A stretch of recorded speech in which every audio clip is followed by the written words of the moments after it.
Mike and Tom are registered with Stewart Partners Global Advisory LLC. Common Sense Finance with Mike Wiginton and Tom Farrell of HL Wiginton Capital Management, an independent investment and financial planning firm in downtown Jasper. Mike is a chartered financial analyst charter holder, and Tom is a certified financial planner professional. They are here to discuss and give their thoughts on current financial and economic matters. Now, with Common Sense Finance, here are Mike and Tom. Will you have the money you need to retire? If you make $100,000 a year, you need $1.5 million to be okay. A lot of 401k programs are lousy.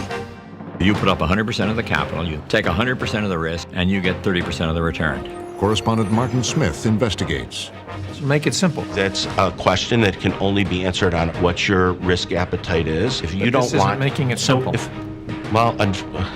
I wish it was simpler. Hey, welcome back. And by the way, you're not lost. You didn't tune into the wrong channel. That's a clip we wanted to play, and we're going to discuss kind of some of the contents of that clip in this podcast. So, yeah. So you're familiar with the whole social media trending issue, and how they make little graphs, and it'll show, oh boy, this is really hot on social media. So I noticed on our search browsers how things just continually pop up, all right? And the topic of today's podcast is this whole, I don't know where it's coming from, why the 401k is a bad deal, okay? I've seen at least 5 of those articles pop up in the last 2 to 3 weeks. And I'm thinking, people must be searching for that. Maybe, yeah. Okay. Well, first of all, I want to talk about why I think that's a ridiculous thing. Okay, a ridiculous thing to say. It's just not true. And I would use, by the way, that clip is from it's off of YouTube, and we'll be able to provide the link if you want to download it and watch the full thing. It was just an issue of Frontline, which is, as far as I'm concerned, a 60 Minutes wannabe. Right. All right. And I've watched Frontline before about, different issues. But, they always have an angle. They always have an idea. They're biased, okay, an opinion going in. And everything they do, is pointed toward, making you or leading you to agree with their, with their own predetermined opinion on the matter. And so when I look at all of these articles on the 401k being a bad deal, there's 3 things that come away that they are constantly repeated. One is fees are high. Another one, this is no particular order. 2, investment choices are limited. And 3, a Roth version isn't guaranteed. Yeah. Okay. So we'll just handle those and. I mean that's those people don't know what they're talking about usually. I mean, you might could say that about some 401k plans, that the fees are too high. Investment options limited, things like that. You would have to tell me what too high means. Yeah, what's too high? Those plans have gotten a lot more competitive in the last 5 to 10 years. You've got you've got some index options in there. I mean, so that argument is that's old. So first of all, and I've pointed this out before, that and let's use typical. Okay, let's use what we see in our experience as typical. All right. And I want to hear about if this doesn't match up for you. Okay, maybe it does, maybe it doesn't. Maybe you don't have a typical plan, but we're certainly in a position to say this is what we see as being typical. And that is a company match that goes dollar for dollar, and I see it up to 3%, but I'd say what's typical is dollar for dollar up to about 4%. That's right. Okay, so let's just do some easy math, all right? If the participant puts in 10% of their pay and they're getting a 4% match from their company, they're getting a 40% guaranteed return, leaving it in cash. I don't think the fees are high on cash, Yeah, they Tom. don't have to do anything. All right, they don't do anything. That's right. If you're putting in 6%, because I don't know that means you should be putting in 10% of your own pay. You should be minimum, but I don't know a ton of people that are. Let's say you're doing 6. Well, that's a 75% guaranteed return on your money, just leaving it in cash. Right. Okay. Now, a lot of these plans, because the government's gotten involved, a lot of these plans today, they're automatically enrolling you, so you're going to have to go and opt out. Okay. But why in the world wouldn't you take them up, your employer up, on getting those guaranteed returns on the match?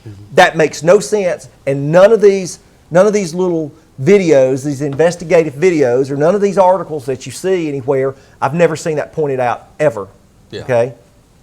And so when you talk about high fees, what would you say is a high fee on a 401k for a participant? All in. And listen, listen, I would tell you that I see, and you agree or disagree with this, I see as many plans where the employer is paying the bulk. We've got some that the employer pays every penny of the fees, Right. but that's not normal, okay? But I see as many where the employer is splitting the plan fees as I do the participants paying them all. Mm-hmm. And then at that, it's all by a percentage, so your highest contributors, your highest balances are paying the bulk of the plan fees. Right. Yeah. So No, I the agree. small guy they're talking about is getting a great deal. Oh yeah, I mean, and a lot of them are paying less than 1%. I mean, participant, even in a plan where the participants paying their pro rata share of the expenses. But I mean, if you get up over 1.5% in a 401k plan, and that's your part of the expense, I mean, that's getting pretty salty there. But Well, let's say it's 1%, and you know these are government ordained plans, and what I mean by that is the Department of Labor and the IRS are involved in those types of plans, and so you get into government regulations. Okay, Mm-hmm. of course that drives up fees. Anytime Yes. you have to jump through red tape and hurdles, it drives up fees. So 1%, really? And so this guy in this video came up with some fee of 2% and used a 7% type of return. I'm like, you just totally, you got with Jack Bogle and made that up. Yeah. Okay, who was the founder of Vanguard. Okay, he was in that video. And so of course he's talking his own book, you know. Right. But that's this doesn't make, because first of all, 7% would be equivalent, long-term return would be equivalent in my mind with some sort of balance fund, Right. where the assets are balanced between stocks and bonds. I've never seen a fund like that at 2%. no. I mean, you'd have to be in an annuity, which, so many people are calling for annuities inside the 401ks, and then they want to jump on the high fee bandwagon. Yeah, they Boy, think those mutual funds are expensive. So the data, the reality just doesn't match up with what, in my opinion, is with what they're talking about high fees. No, and you know, we have so many people that have used a company 401k plan. They work somewhere for 25, 30, 35 years, and they're very disciplined about putting money in, and they have a substantial amount of money, and a big chunk of that money is from either the employer match or from the growth on their money. So, you know, I don't see where there's an issue with a 401k if it's used right. Now, if you're going to take a loan out against it, not pay it back, or you're going to take withdrawals, or, you know, you get a divorce and you have to, you know, give your spouse half, yeah, that'll put a big dent in it real quick. That has nothing to do, though, with the nature of the plan, the 401k. Right. That has the nature that has something to do maybe with your decision making. Right, exactly. Okay, and so you know the other two complaints were limited investment options, and a Roth IRA was rarely an option. I don't know that it's rarely an option. You're seeing that more and more. It used to not be an option. I mean, that's the sponsor's prerogative to whether they have, you know, 5 fund choices or 50. And if you're an employee and you're working at a company that only has a handful of options, you need to go talk to your employer about that. If they don't have a Roth, you know, option, and that's something you want, you need to talk to your employer about that, because those options are out there. They're available, and they're not that expensive to implement. So that's. I describe to people that employers that are considering putting in a 401k that it's like buying a new car.